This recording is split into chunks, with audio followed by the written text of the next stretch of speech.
을 계속 공부하면서 깨닫게 되는 것이요. 이 마태복음이 그냥 지금까지 제가 생각하던 그런 책이 아니라는 것입니다. 이 책은요, 그냥 읽어서 알 수 있는 책이 아니고 읽고 분석하고 연구해야지 바르게 이해할 수 있는 책으로 계획될 적에 그렇게 계획됐다는 것입니다. 그냥 사건의 나열 순서대로 된 것이 아니라 주도 면밀하게 구조를 가지고 엮어놓은 책이 마태복음입니다.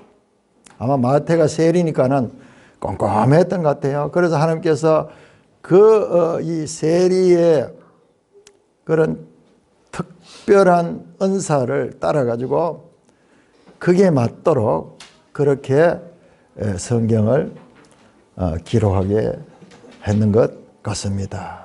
드디어 예루살렘으로 그리고 마침내 성전으로. 여러분 그냥 읽으면 이게 안 보여요.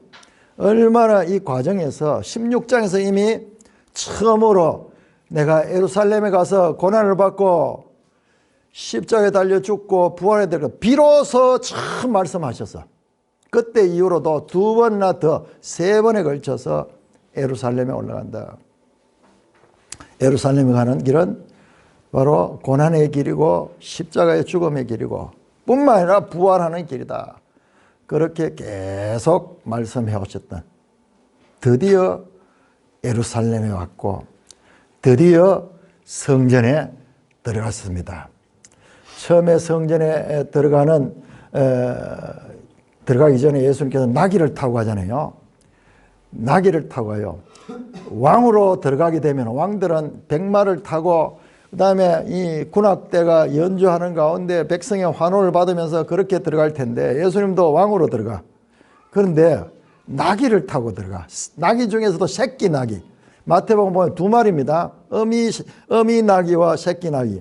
그 가운데도 새끼 나귀를 타서 그러면 올라 앉으면은 발이 거의 땅에 닿을 정도로 작은 거예요. 너무 우스꽝스러운 장면이에요. 그런데 그 장면 자체가 상징적인 의미를 가졌다. 스가랴 9장 9절에 그렇게 말씀하시는데 겸손의 상징이다. 나귀를 탄다는 것은 겸손의 상징이다. 여러분 왕은 지배하고 다스리는 입장이잖아요. 그런데 왕이 종처럼 겸손한 모습으로는 이 장면 자체도 예수님의 가르침도 계속 그래서 너희 중에 큰 자는 섬기는 자 되고 너희 중에 으뜸이 되는 자는 종이 되어야 된다. 세상의 질서와 뒤바꾸어 일하는데 예수님이 들어오는 모습도 또 그래. 세상에 반대되듯이 왕은 왕인데 겸손한 왕. 성전에 처음 들어가서 뭐합니까? 거기에 성전의 재물들과 그리고 돈 바꾸는 자들과 그들의 상을 뒤엎으시는 장면입니다. 이게 유명한 성전 청결 또는 성전 정화, 이게 복음서에 다 나와요. 사복음서에 다 나옵니다. 성전 안에 성전을 청결하게 하는. 그리고 성전에서 병자를 치유하는. 여러분 성전 안에서 병자 치유하는 이 장면이 21장 12절 나옵니다. 성전을 청소하는 것. 그러면서 새로운 성전 시대가 왔다는 것을 암시하는 거예요. 그냥 말로 기록해가지고 뜻을 전한 것이 아니라 그냥 그림 언어, 장면 자체를 통해서도 메시지를 전합니다. 성전을 청소하는 것은 이제 새로운 성전이 준비되고 있다는 것을 알리는 것이고 뿐만 아니라 거기서 나오다가 무화과 나무를 마르게 하는 사건이 있죠. 예수님께서 무화과 나무를 저주해서 말려버리는데 그 무화과 나무는 이스라엘을 상징하는 나무입니다. 그 잎은 무성하고 열매가 없어. 그러니까 그것은 이스라엘의 종교적인 현 상태를 나타내는 거예요. 그래서 이스라엘 중심의 유대 종교가 아니라 이제부터 새로운 시대로 패러다임이 전환된다는 것을 나타내는 상징적 사건이에요. 그러니까 이게 복음서는 그와 같은 그림 언어들로 가득 차 있습니다. 이거를 우리가 어떻게 읽어낼 수 있겠어요? 소경의 눈을 낮게 하는 것도 그것도 눈이 있어도 보지 못하고 깨닫지 못하는 자들을, 그와 같은 자들을 보게 하기 위해서, 영적인 소경된 자들을 영적인 건강한 자로 만들기 위한 하나의 상징적인 그와 같은 그림들입니다. 오늘 우리가 깊이 살펴보고자 하는 내용은 둘째 날, 자, 성전에 한번 가셔서 성전을 청소하시고 그 다음에 다시 베다니로 가셨다가 둘째 날 21장 23절 예수께서 성전에 들어가셨다. 둘째 날입니다. 그래서 21장 23절에 예수님이 들어가니까는 대제사장들과 백성의 장로들, 그러니까 성전 안에는요, 지금 6월절 절기가 되어 가지고 전국에서 많은 사람들이 몰려왔습니다. 그리고 성전 앞뜰에는 거기에 장사꾼들이 많이 앉아있고 사람들이 사고 판다는 건 뭐냐 그러면은 재물, 제사 드릴 때 바칠 재물을 직접 가지고 와야 되는데 먼 길을 가지고 올 수 없으니까는 돈을 가지고 와서 여기 현장에서 재물을 사가지고 그렇게 제사를 드리기 위해서 재물을 사는 이 성전 복잡한 곳에서 있으니까는 성전을 관리하는 종교 지도자들이 와서 예수님한테 네가 무슨 권위로 이런 일을 하고 누가 이 권위를 주었느냐. 나사렛 청년 예수에게 어제 성전에 와서 장사꾼들을 쫓아내고 막 재물들을 뒤엎고 하는 그 일을 했는 것이, 네 어제 그런 일을 했고 오늘 와가 지금 가리키고 있는데 누가 네한테 그런 권한을 줬느냐. 이게 이 권위라는 말이 엑소시어스 앞에서도 많이 나왔던 거예요. 그러니까 예수님께서 오히려 반문합니다. 자, 나도 네한테 묻겠네. 요한의 세례가 하늘로부터 왔느냐 땅에서부터 왔느냐. 그러니까는 이 사람들이 모르겠다 그러니까는 예수님도 그러면 나도 말하지 않겠다. 그렇게 먼저 유대인의 질문으로 시작이 됩니다. 이 장면은. 그런데 이 장면은요 22장까지 이어집니다. 지금 21장 23절부터 22장 46절까지는 당일날 예루살렘 성전 안에서 일어난 사건입니다. 그런데 제일 마지막 22장 한번 보세요. 22장 41절, 42절 너희는 그리스도에 대하여 어떻게 생각하느냐? 누구의 자손이냐? 자, 마지막에는요 22장 41절 예수님의 질문입니다. 예수님의 질문. 자, 이게 22장 23절에서 21장 23절에서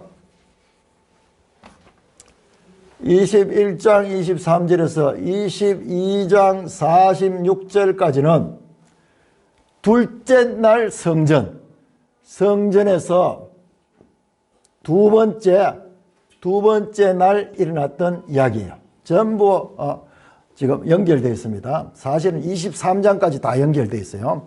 그런데 그것은 빼고 일단 이렇게만 구분해 보면 첫째 어떻게 시작되냐 하면 23절부터 유대 종교 지도자들, 여러분 자세히 보시면요 여기에 유대인들이 다 나옵니다. 첫날에는 장로들과 대제사장 나왔죠. 그 다음에는 바리새인이 나오고요. 그 다음에는 사두개인이 나오고, 그 다음에 헤롯 당이 나오고, 그 다음에는 다시 율법사가 나오고, 유대 종교지도자 총 집합이 요 안에 나와서 예수님께 질문합니다. 질문의 내용은 무슨 권위냐? 네가 무슨 권위로 이런 일을 하고 누가 너에게 그런 권위를 줬느냐? 엑소시아라는 그 주제를 가지고 질문합니다. 자, 그런데 예수님께서는 거기에 대한 답을 하시지 않고 세 가지 비유를 연속으로 듭니다. 자, 예수님께서 이 질문에 대해서 예수님은 어떻게 반응하시냐 하면은 예수님의 비유가 세 개가 나옵니다. 비유. 첫째 비유가 두 아들 비유. 두 아들 비유고 두 번째 비유가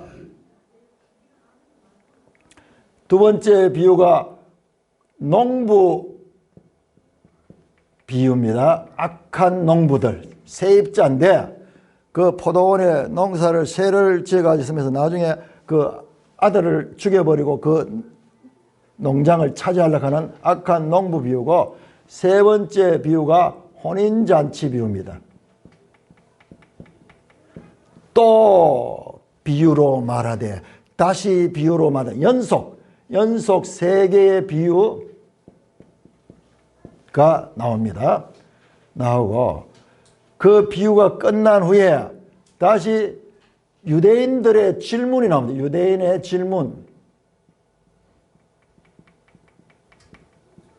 질문도 세 가지. 첫째, 세금에 관한 거. 둘째, 사두개인들이 와서 부활에 관한 것.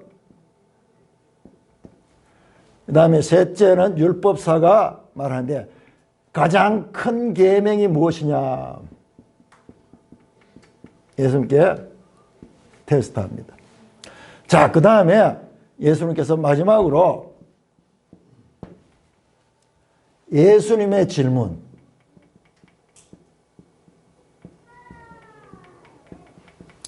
예수님의 질문이 나옵니다. 뭐라고 질문하냐? 너희는 그리스도가 누구라고 생각하느냐? 그러니까 다 대답하고 다윗의 후손이다. 그런 이야기가. 자, 그러면서 오늘 우리가 교독했던 시편 110편 1절을 제시하시면서 자, 다윗의 후손이라고 그리스도가 그러면은 다윗이 어찌하여 그리스도에 대해서 말하는데 시편에서 주께서 내주께 말씀하셨냐? 어떻게 자기 후손인데 자기 후손을 주라고 말씀하셨느냐? 그러니까 사람들이 아무도 대답하지 못해요. 전혀 생각하지 못했고 무조건 그냥 그렇게만 알고 있었는데 예수님께서 성경을 대면서 어떻게 후손인데 내주라고 말했느냐? 그러니까 사람들이 마지막에 보시면요. 자, 46절 한번 보세요. 22장 46절. 46절. 같이 읽습니다. 시작. 한마디도 능히 대답하는 자가 없고 그날부터 감히 그에게 묻는 자도 없더라. 여러분, 여기에요. 엄청난 말이 있어요. 능히 가는 말이 뭐냐 그러면 할 수 있다는 거예요. 할 수. 두나마이 가는 거예요. 그런데 두나마이 오데스 두나마이 할 수 없다 하는 거예요. 할 수 없다는 거예요. 그리고 묻는 자도 없다. 그날부터. 사람으로서는 그리스도 앞에 어찌하지 못하는 그 이야기예요. 자, 여기 예수님의 질문은 예수님 자신이 누군가 이 질문에 대한 답이에요. 권위. 예수님은 누구냐? 다윗의 후손인데 그런데 다윗의 후손으로만 알고 있는 것은 그것은 반쪽짜리야. 다윗의 후손으로 오신 예수는 다윗의 주님이셔. 하나님이시야. 성부 하나님과 함께 있던 보좌 우편에 있던 그 하나님이야. 그러면은 너의 권위는 어디서 왔으며 누가 그런 권위를 줬냐? 예수님의 말씀은 나의 권위는 하나님께로부터 왔다는 거예요.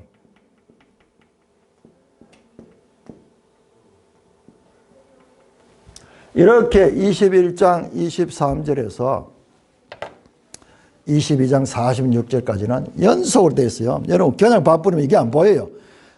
다 읽고 크게 위에서 보면은요. 세 가지의 비유와 세 가지의 유대인들의 질문이 나오고 이 비유들도 전부 내용들이 다 연결되어 있어요. 유대인들이 예수님을 넘어뜨리려고 하는 이 내용들도 다 연결되어 있고 오히려 이 질문을 받아서 예수님께서 그들을 성경을 바르게 깨우쳐 주십니다. 그래서 마지막에 예수님의 질문을 통해 가지고 예수님의 권위가 어디서부터 왔는가를 지금 드러내는 거예요. 여러분 이게 성경이에요. 이게 마태복음이에요. 여러분 이것을 하나씩만 이래 봐가지고는 이 뜻을 알 수가 없습니다. 우리가 이걸 어떻게 볼 수 있어요? 복잡한 구조를 가지고 있는데 자, 이 내용을 이걸 잘 알아야지 나중에 이제 이 다음에 나오는 게 24장에서 25장에 나오는 마지막 예수님 감람산 강화에서 이거 아주 중요한 겁니다. 종말에 관한 내용인데 이런 식으로 뜻을 전한다는 것을 알아야지 24장, 25장 마지막 감람산 강화도 제대로 이해할 수 있어. 접근하는 방법을 알 수 있어. 그런데 이게 안 되고 그걸 접근하면은 알 것 같으면서도 모를 것 같아요. 그렇게 돼 있어. 그래서 늘 그 부분 가면은 헷갈리게 돼 있는데 예루살렘 성전의 파괴와 그리고 종말의 관계도 마찬가지로 나옵니다. 그러니까 예수님이 어떻게 말씀하고 있고 마태가 어떻게 예수님을 표현하고 있는가 그렇게 이 구조를 통해서 봐야지 제대로 그 뜻을 알 수 있지 그냥 읽기만 해가지고는 이 뜻을 제대로 알 수가 없습니다. 그러기 위해서는요 제가 이 마태복음을 보면서 느낀 건 그냥 말씀을 기록한 것이 아니고요 말씀 그냥 있었던 사건을 기록한 것이 아니라 주도 면밀하게 이 구조를 통해서 말씀을 하시고요 그리고 기록 문서가 아니면 이거 볼 수 없어요. 여러분 그냥 낭독을 해보세요. 낭독을 하면 우리가 이걸 찾아낼 수 없어요. 문서로 기록이 되고 이 문서도 우리 책처럼 이렇게 한 장 한 장으로 돼버리면 보기가 더 힘들어. 그런데 두루마리로 되면은 쭉 열어가 보면은 여기에 다 한눈에 볼 수 있어요. 이렇게 볼 수 있는데 우리는 지금 코덱스 한 장 한 장으로 돼 있으니 그 뒤에 게 잘 안 보이죠. 그런 면에서 불편하지만은 두루마리가 성경을 보는 데는 전체를 보는 데는 더 유익해요.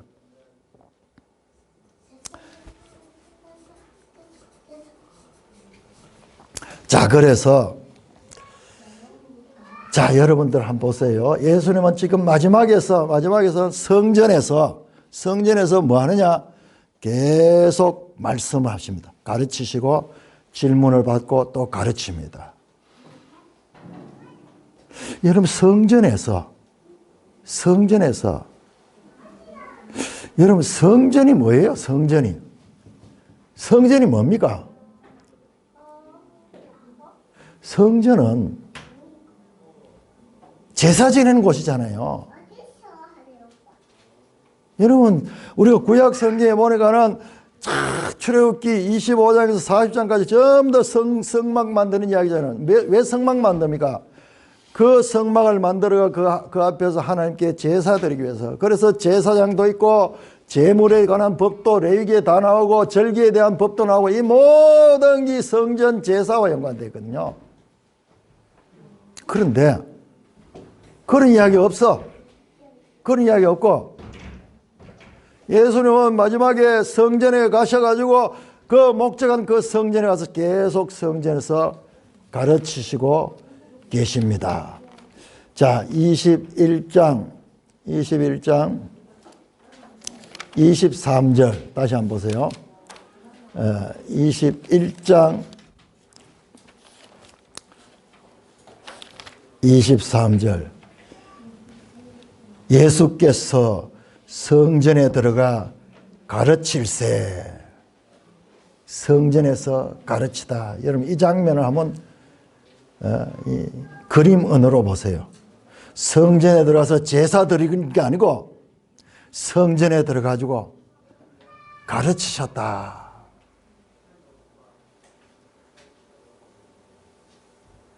계속 예수님의 마지막 생애는요. 마지막 이 성전 감람산 강화가 24장, 25장 있고 요한복음 14장에서 16장까지 다락방 강화 계속 마지막에는 가르칩니다. 기적 같은 사건이 거의 없어요. 기적이 안 나옵니다. 그 전에는 얼마나 많은 기적을 행했습니까? 그 사건이 거의 없어요. 성전에서 소경과 전원자들 고쳐주는 그 장면 나오고 그 위에는 전부 말씀 가르치는 거예요. 예수님의 이 가르침은 책으로 기록되었을 적에 이거를 제대로 찾아낼 수 있어. 그냥 말못 들어가지고는 이 구조는 발견할 수 없어요. 그러니까 성경은 이 처음부터 마태복음은 이것을 의도하고 기록된 거예요. 당시에는 성경을 가지기가 힘들었어요. 당시에는 글자 읽는 사람도 많이 없고 그 다음에 성경이 얼마나 비싸겠어요. 전부 이 사람 손으로 양피지에다 기록을 해야 되는 거는 성경이 오늘날 우리에게 이렇게 주어진 것은 인쇄술이 발전된 15세기, 16세기 이후예요. 그런데 그 이전에 1500년 전에 이미 이 마태복음 할 적에 장차 이렇게 성경이 보편적으로 우리에게 들려져 가지고 또 자기들 말로 언어가 번역이 돼 가지고 누구든지 공부할 수 있는 그런 기회가 올 것을 계획하고 이 말씀을 기록했다는 겁니다. 그러니까 우리한테는 책임이 더 많아요. 여러분 인류 역사상 우리같이 성경을 흔하게 접할 수 있는 성경을 쉽게 공부할 수 있는 그런 환경이 주어진 역사가 없습니다. 그 이전에 없었어요. 우리나라도요. 문맹률이 얼마나 많은지 몰라요. 책이 있어도 몰라고. 또 이게 번역이 안 되면 우리가 알 수 없는 거예요. 성경은 마태복음은 기록할 때부터 이런 구조를 가 있는 것을 볼 수 있어요. 자, 이제는 기독교는 제사 종교가 아니라 예수님 오셔가지고 제사 이야기 없고 가르치는 책을 통해서 가르치는 시대로 바뀌게 됩니다. 책의 시대예요. 책의 시대. 그래 우리는 모여가지고 계속 성경 공부하고 우리 교회에 오면은 지금 이게 교실이지 이게 무슨 예배당이에요. 원래 이게 정상이에요. 예수님 보세요. 마지막 생에 온 힘을 다해서 뭘 하는가? 제사를 드립니까? 무슨 거룩한 의식을 합니까? 아니에요. 성경을 가르칩니다. 자, 그렇듯이요. 예수님이 오신 이후에 성경이 신약 성경이잖아요. 그 신약 성경은 책으로부터 시작해서 책으로 끝이 납니다. 영상 한번 띄워주시기 바랍니다. 마태복음 1장 1절에 우리 번역에는 영상 한번 띄워주시기 바랍니다. 우리 번역에는 아브라함과 다윗의 후손 예수 그리스도의 계보라 이렇게 되어 있죠. 그런데 원어나 또 영어 성경 보면 아니에요. 이 책에 대해서 나옵니다. 책에 대해서 나옵니다. 마태복음 1장 1절 우리 한번 영상을 한번 떼어주시기 바랍니다.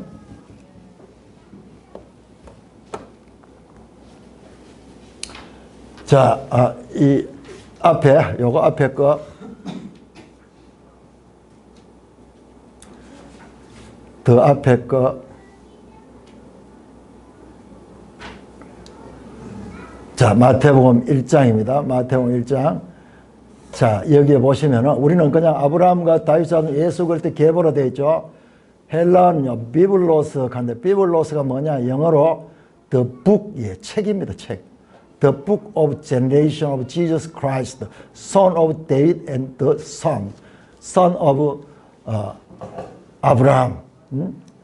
비블로스, 게네시스, 예수, 그리스도, 휘오스, 다윗스, 휘오스, 아브라함. 아브라함과 다윗의 자손, 예수 그리스도 계보에 관한 책이라는 것을 나오는 거예요.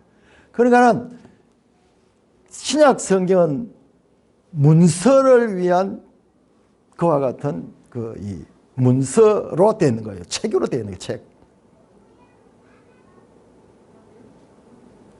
자, 마지막 요한계시록 22장. 요한계시록 22장. 예. 요한계시록 22장 18절 19절에 보시면요.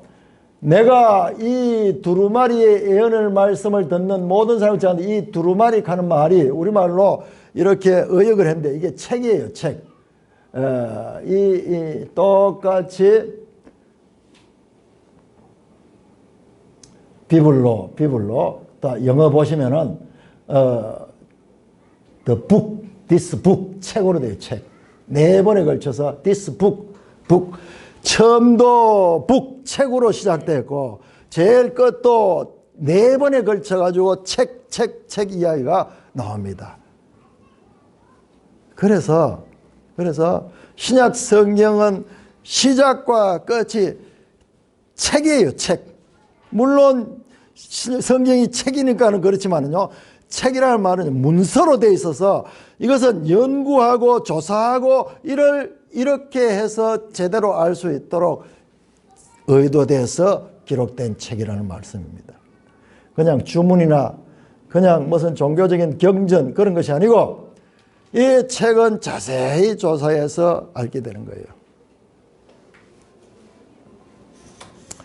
이 두 번째 성전 기사 이 내용에서도 전부 성전에서 예수님의 비유를 통해서 가르치고 그들의 질문을 답을 하시면서도 가르치는 그와 같은 내용이에요. 여러분 성전은 제사 드리는 곳인데 그리고 가르치기가 얼마나 불편합니까? 사람들도 많고 무슨 교실이 따로 있는 것도 아니고 그렇게 산만한 곳인데 굳이 예수님은 왜 성전에서 집중적으로 가르치셨을까? 그런데요, 이와 같은 가르침은 사도들에게도 이어집니다. 여러분 사도행전 한번 찾아보세요. 사도행전 5장 한번 찾아봤어요.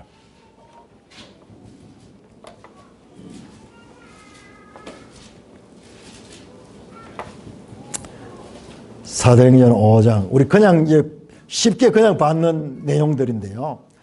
제가 이걸 발견하고 보니까는 새롭게 보여요. 새롭게.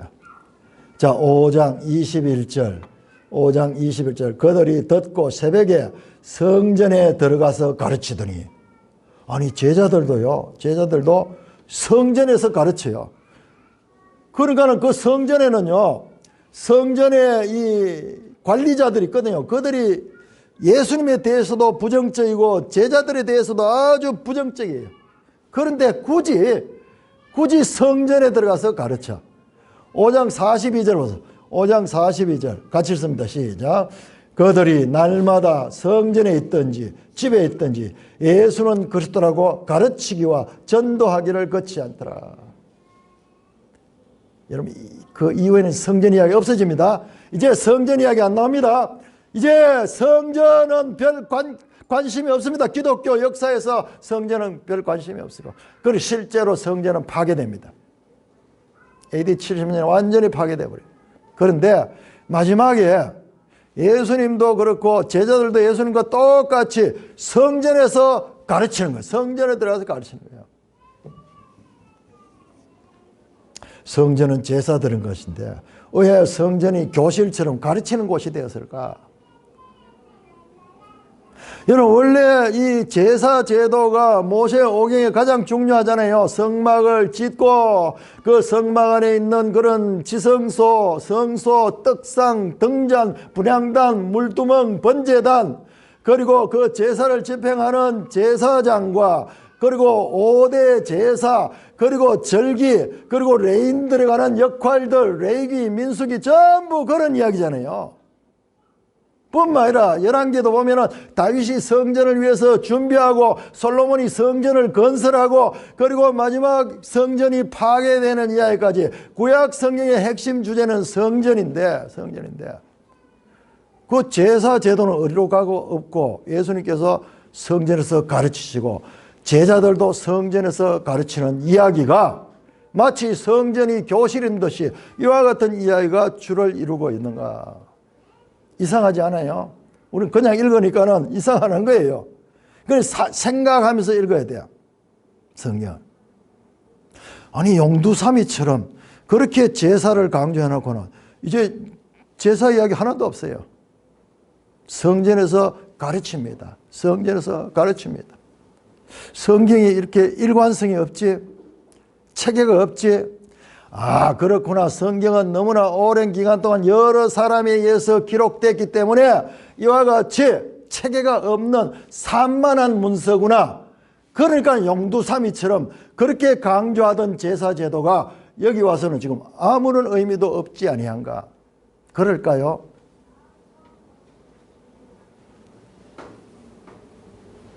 여러분, 성전에서 제사제도가 없어진 것은 이때가 아니에요. 이때가 아니고 더 앞선 시대에 있었습니다. 여러분, 언제일까요? 질문입니다. 성전에서 드리는 제사가 폐지된 것이 언제일까요?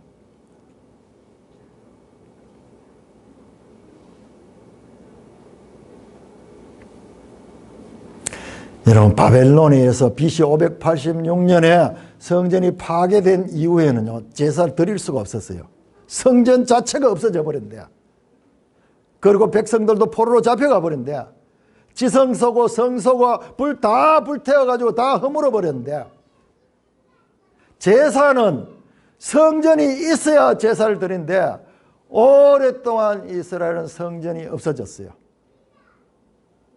그래서 두 번째 성전을, 제2성전 스룹바벨 성전을 짓기까지 제사를 드릴 수가 없었어요.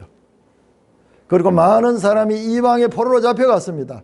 그래서 성전 제사는 본의 아니게 성전이 파괴됨으로 말미암아 성전 제사는 드리지 못하게 되었습니다. 그런데 이제 고레스가 돌아와서 성전을 다시 회복할 수 있도록 성전을 다시 짓도록 해가지고 그렇게 스룹바벨 성전이 지어지잖아요. 그런데 그 시대에 오랫동안 성전이 없는 동안 제사를 드리지 않다 보니까는 사람들이 무엇을 했느냐 하면 율법을 강조하며 그 다음에 성경을 읽는 것을 중요시하는 시대가 되어버렸어요. 제사가 없으니까는. 제사가 있으면 제사가 중심이 되는데 제사를 드리지 않으니까는 율법을 연구하고 율법을 관심을 가지고, 그 다음에 제사 성전이 없어지는 대신에 꼭 유대인들이 가는 곳마다 회당을 만들었어. 그래서 회당에서는 뭐 하느냐? 성경을 가르쳤습니다. 자, 느헤미야 8장 합니다, 여러분. 느헤미야 8장. 느헤미야서는 포로에서 돌아온 사람들에 관한 기록이죠. 포로 후기의 기록입니다. 포로 후기의 기록인데,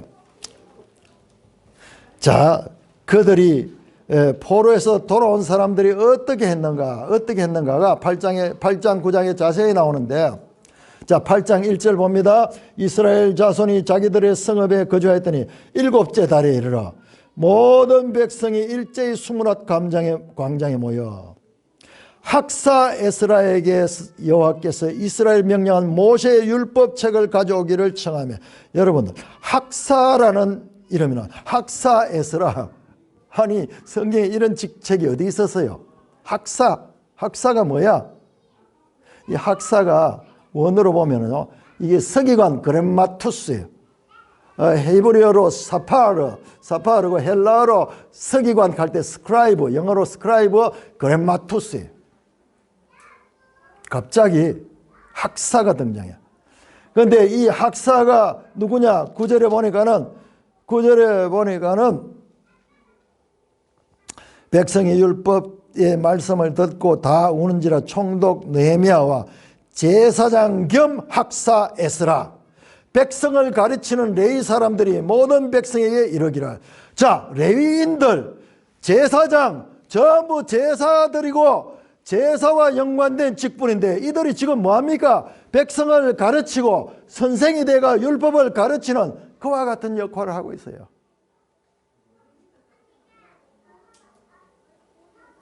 예루살렘 성전이 바벨론에서 파괴된 이후에 다시 성전이 세워졌음에도 불구하고 성전 제사는 이어졌습니다. 그러나 그보다도 더 중요하게 이스라엘 공동체에서 자리 잡은 것이 성경을 깨닫고 성경을 가르치는 일이에요. 제사장이 서기관이 돼가지고 성경을 가르치고 레인들도 성경을 가르치는 역할을 지금 감당하고 있는 것을 보게 되는 거예요.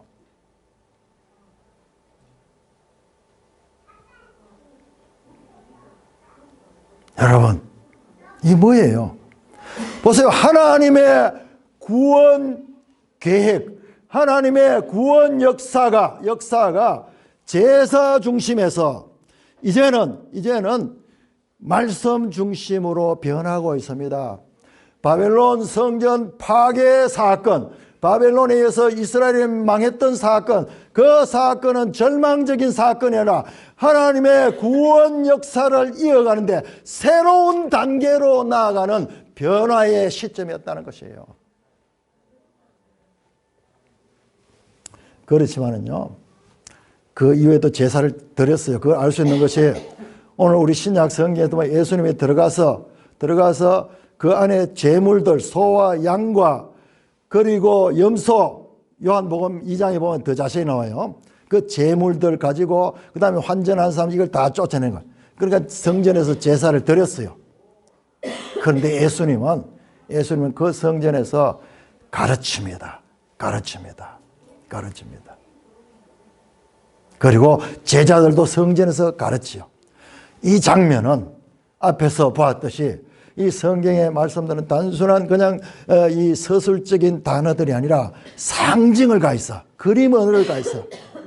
성전 제도가 제사 제도에서 이제 가르침의 종교, 기독교가 제사의 종교에서 책의 종교, 성경의 시대로 바뀌었다는 것을 암시하는 그림입니다.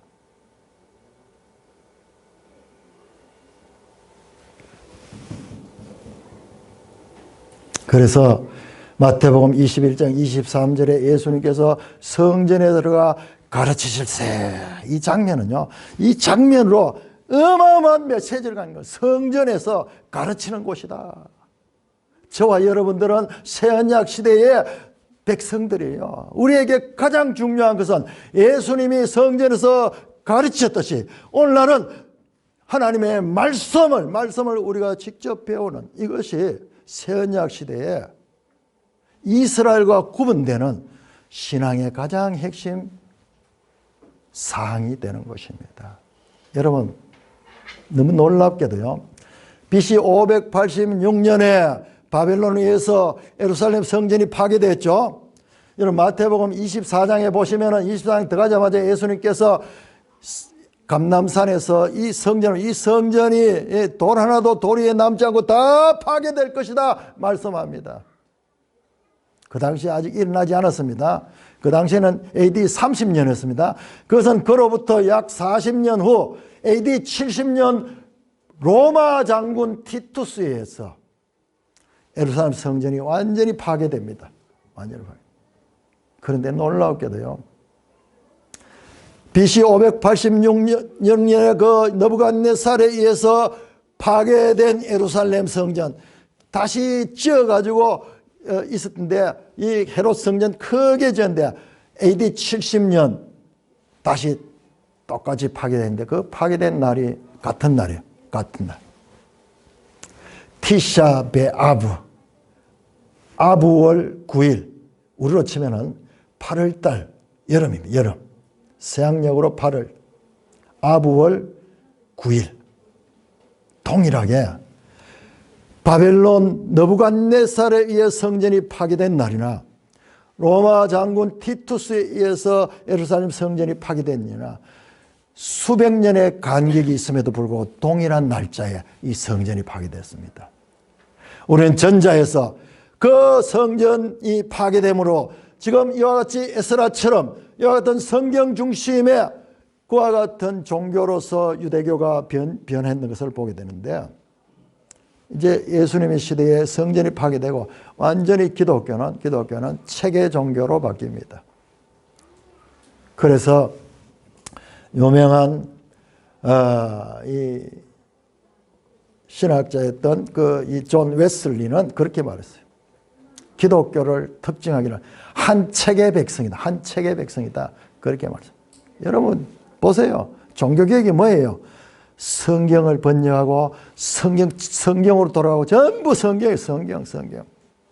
제2가 아니에요. 제사 제도는 예수님께서 십자가에 죽으시면서 모든 것을 다 완성하셨어요. 이제 우리에게는 예수님이 보였듯이 그 성경을 바르게 깨닫는 것입니다.